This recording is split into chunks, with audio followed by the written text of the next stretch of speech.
শ্রীকৃষ্ণের রাস উৎসব বা রাসলীলা উৎসব হল ভগবান শ্রীকৃষ্ণের গোপীদের সাথে রাসলীলা উদযাপনের স্মরণে পালিত একটি বিশেষ উৎসব। এই উৎসবটি প্রধানত বৃন্দাবন ও মথুরা অঞ্চলে পালিত হয়, যেখানে শ্রীকৃষ্ণ তার গোপীদের সাথে প্রেম ও ভক্তির এক অতুলনীয় লীলায় মেতে উঠেছিলেন। রাসলীলা কৃষ্ণের ভক্তদের জন্য ভক্তি ও প্রেমের নিঃস্বার্থ প্রকাশ। তিনি তার ভক্তদের সাথে সম্পূর্ণভাবে নিজেকে মিশিয়ে দিয়েছিলেন, যা তাদের প্রতি তার অপার প্রেমের প্রতীক। এই লীলা ভক্তদের মনে শুদ্ধ প্রেম ও আত্মার সাথে সংযোগ ঘটানোর অনুভূতি জাগায়। কৃষ্ণের সাথে গোপীদের এই মিলন হচ্ছে আত্মা ও পরমাত্মার মিলনের প্রতীক, যা ভক্তরা রাস উৎসবে অনুভব করতে চান। রাসলীলা কৃষ্ণের লীলাস্বরূপ, যা ভক্তদের শিখিয়ে দেয় কিভাবে তারা ভগবানের প্রতি একাগ্র ও নিঃস্বার্থ ভক্তি রাখতে পারেন। এই লীলা দেখিয়ে দেয় প্রেমের মধ্যে শ্রেষ্ঠত্ব বা কোনো স্বার্থই নেই। এটি সম্পূর্ণভাবে আত্মত্যাগ ও ভক্তির উপর নির্ভরশীল। রাস উৎসবে অংশগ্রহণ করা ভক্তদের জন্য এটি এক আনন্দদায়ক উপলক্ষ, যা তাদের মন আনন্দ ও ভক্তির আবেগ তৈরি করে।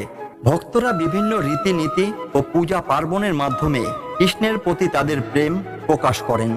শ্রীকৃষ্ণের রাস উৎসব ভক্তি ও প্রেমের এক অপূর্ব মিলন উৎসব, যা কৃষ্ণপ্রেমী ভক্তদের মধ্যে গভীর আধ্যাত্মিক অনুভূতি ও আত্মার পরিতৃপ্তি এনে দেয়। রাসলীলা প্রথমত ভাগবত পুরাণে উল্লেখিত, যেখানে শ্রীকৃষ্ণ যুবক অবস্থায় বৃন্দাবনের গোপীদের সাথে এই লীলা করেছিলেন। এই লীলাটি কার্তিক পূর্ণিমার রাতে ঘটে, যা ভগবান কৃষ্ণের সাথে তার ভক্তগণের নিঃস্বার্থ প্রেমের মিলনের প্রতীক। গোপীরা ছিলেন শ্রীকৃষ্ণের প্রতি নিঃস্বার্থভাবে নিবেদিত। তাদের প্রতিক্রিয়া এবং কৃষ্ণের প্রতি তাদের গভীর ভক্তি রাসের মূল ভাবনা প্রকাশ করে। গোপীরা শ্রীকৃষ্ণের প্রতি পূর্ণ ভক্তি এবং অনুরাগ অনুভব করতেন, যা তাদের এই জীবনকে কৃষ্ণের প্রেমের সাথে মিলিয়ে দিয়েছিল। এই লীলায় কৃষ্ণের সাথে তাদের নৃত্য হচ্ছে চিত্তের সাথে চেতনার মিলনের প্রতীক। রাসলীলার আধ্যাত্মিক শিক্ষা হলো ঈশ্বরের সাথে আমাদের সম্পর্ককে ভক্তির মাধ্যমে আরো গভীর করা। রাসলীলায় কৃষ্ণ যে আধ্যাত্মিক প্রেমের বার্তা দিয়েছেন, তা আমাদের জীবনে নিঃস্বার্থ প্রেম ও বিশ্বাস বজায় রাখার শিক্ষাও দেয়। এটি আত্মার পরমাত্মার সাথে মিলনের রূপক, যেখানে শ্রীকৃষ্ণ পরমাত্মা আর গোপীরা হলেন একক আত্মার প্রতীক। ভারতবর্ষে বিভিন্ন স্থানে রাস উৎসব ভিন্ন ভিন্ন রূপে উদযাপিত হয়। মণিপুর, পশ্চিমবঙ্গ এবং বৃন্দাবনে রাস উৎসব আলাদা আলাদা রীতিতে পালিত হয়। প্রতিটি অঞ্চলে বিভিন্ন রূপে রাসলীলা মঞ্চস্থ হয়। মণিপুরের রাসলীলা শৈলী, যা বিখ্যাত, কৃষ্ণের প্রেমকে প্রকাশ করার নির্দিষ্ট রীতির মাধ্যমে উদযাপন করে। রাস উৎসবে ভক্তরা গীত ও নৃত্যের মাধ্যমে কৃষ্ণের লীলাকে স্মরণ করেন। গোপীদের সাথে কৃষ্ণের নৃত্য ভক্তদের মনে এক আধ্যাত্মিক অনুভূতি তৈরি করে। এই লীলায় ভক্তরা নিজেরাই মগ্ন হয়ে ঈশ্বরের সাথে মিলনের ভাবনা অনুভব করেন।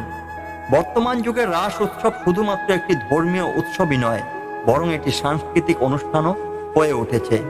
বিভিন্ন স্থানে রাসলীলা মঞ্চস্থ করা হয় এবং এই লীলার মাধ্যমে শিশুদেরও কৃষ্ণের সাথে ভক্তি ও প্রেমের সম্পর্ক গড়ার শিক্ষা দেওয়া হয়। রাসলীলা সাধারণত পূর্ণিমার রাতে অনুষ্ঠিত হয়, যাকে শরৎ পূর্ণিমা বলা হয়। এই বিশেষ রাতেই ভগবান কৃষ্ণ তার যোগমায়া শক্তির দ্বারা প্রত্যেক গোপীর সাথে পৃথক পৃথকভাবে উপস্থিত হন এবং তাদের সাথে নৃত্য করেন। এই পূর্ণিমার আলো গোপীদের চাঁদের মতো অনন্য সৌন্দর্য এবং শ্রীকৃষ্ণের আলোর সাথে একাকার হয়ে যায়। রাসলীলা উপলক্ষে কৃষ্ণ তার যোগমায়া শক্তির ব্যবহার করেন, যা ঈশ্বরের এক বিশেষ শক্তি, যা তাকে অনন্ত সংখ্যক গোপীর সাথে একসাথে থাকতে এবং তাদের সঙ্গে আলাদা আলাদাভাবে নৃত্য করতে সহায়তা করে। এই শক্তির ব্যবহার ভক্তদের দেখিয়ে দেয় যে ঈশ্বরের ক্ষমতা সীমাহীন এবং তার ভক্তি জগতেও সীমা নেই। রাসলীলা বহু ভারতীয় সাহিত্য ও কাব্যের অনুপ্রেরণা হিসেবে কাজ করেছে। জয়দেবের গীত গোবিন্দ ও বিদ্যাপতির পদাবলী এই রাসলীলার প্রেম ও ভক্তির অনুপ্রেরণা বহন করে। এগুলোর মাধ্যমে ভক্তরা কৃষ্ণের প্রতি তাদের ভক্তির গভীরতা ও পবিত্রতা প্রকাশ করছেন। রাসলীলা মঞ্চস্থ করার ক্ষেত্রে বিশেষ নৃত্য, সঙ্গীত ও পোশাকের ব্যবহার করা হয়। মণিপুর, পশ্চিমবঙ্গ ও বৃন্দাবনে বিভিন্ন শৈলীতে রাসলীলা পরিবেশন করা হয়, যা ভক্তদের কৃষ্ণের প্রেমের গল্পে মুগ্ধ করে। মণিপুরি রাসনৃত্য শিল্প শৈলীর জন্য বিখ্যাত। যেখানে গোপীদের বিশেষ নাচের স্টাইল এবং পোশাক ব্যবহার করে রাসলীলা মঞ্চস্থ করা হয়।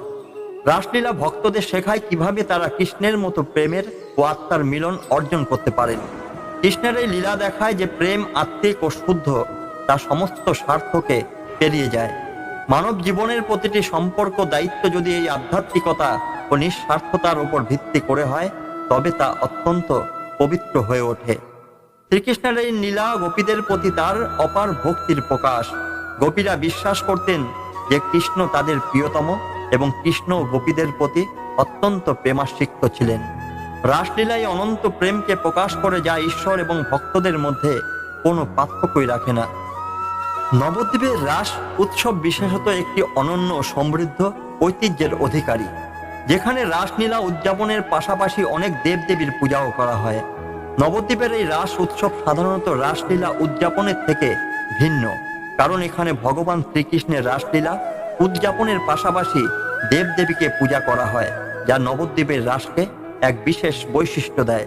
নবদ্বীপের রাস উৎসবের সময় কালী, দুর্গা, শিব, লক্ষ্মী সহ বহু দেবদেবীর পূজা হয়। রাস উপলক্ষে বিভিন্ন মন্দির এবং পূজা মণ্ডপে দেবদেবীর মূর্তি স্থাপন করা হয়, যা রাস উৎসবের আধ্যাত্মিক পরিবেশে আরো গৌরবময় করে তোলে।